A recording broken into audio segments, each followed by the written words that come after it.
Hello, everybody. Thank you, Karen, for inviting me to speak at this event today. At the risk of sounding like Beyonce, I'm sorry that I can't be there in person. Here I am by video instead. So my name is Paula Appleton, and I am a co-director of Wakefield-based community interest company Evergreen Active, CIC, and we basically encourage people of all ages to lead more active and healthier lifestyles for their physical and their mental health and well-being.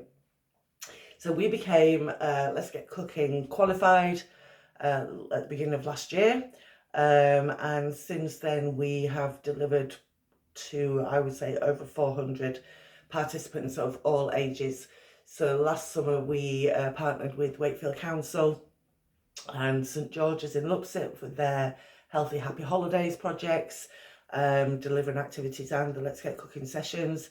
And since November, we've been working with families together with the Warm Spaces initiative funded by Wakefield Council. And what we would say, especially sort of when we're just working with children and young people, is that the thing that we have seen across all sessions is how much more willing children are to eat something new, or whatever it might be, when they've been involved in the making of it. You know, they've loved learning all the skills. They've loved finding out where different foods are from. You might be surprised some of the answers we got to where does the pineapple come from, and where do cabbages grow. But they've really enjoyed learning about that, as well as the actual sort of technicalities of chopping, slicing, grating, and so on and so forth.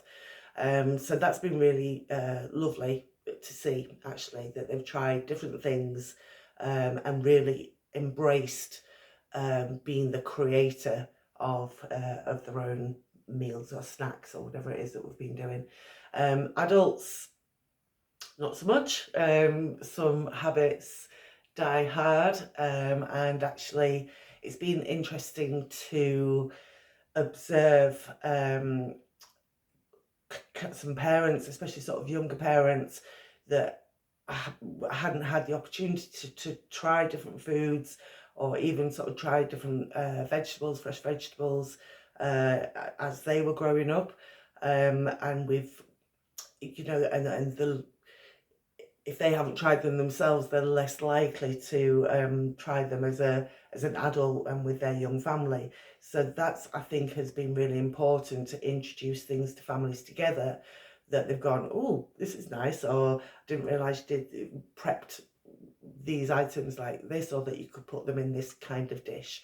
So that's been, as I say, interesting to observe, but I think sort of very useful in terms of helping families to diversify their meals and to bulk meals out using seasonal fresh veg and things like that.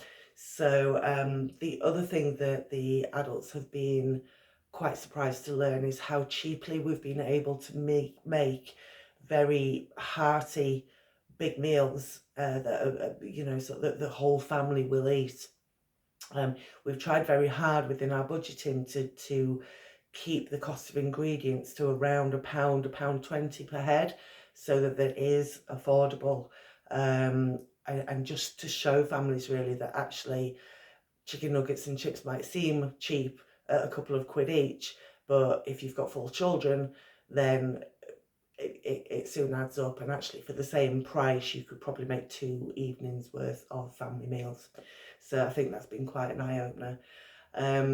So we've really enjoyed delivering the sessions, and I think where we've had the opportunity as well, we've all sat down at the end of the session and eaten the meal together, which has been really important in 2 different ways. So for the adults, it's been a chance to chat to other parents.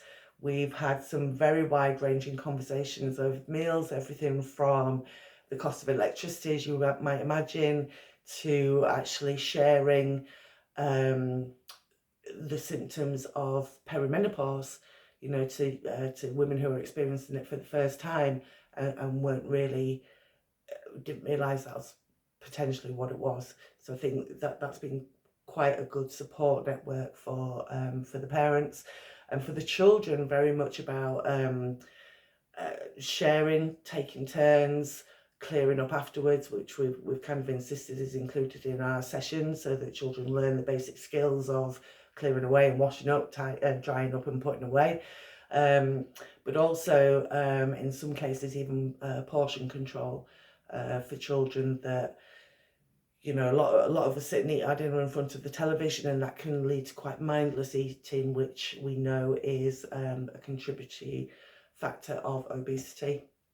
And so just being more mindful around eating, not rushing our food, and actually having a conversation, letting our food digest, knowing when we're feeling full, I think for some of the children we've been working with has been something very new.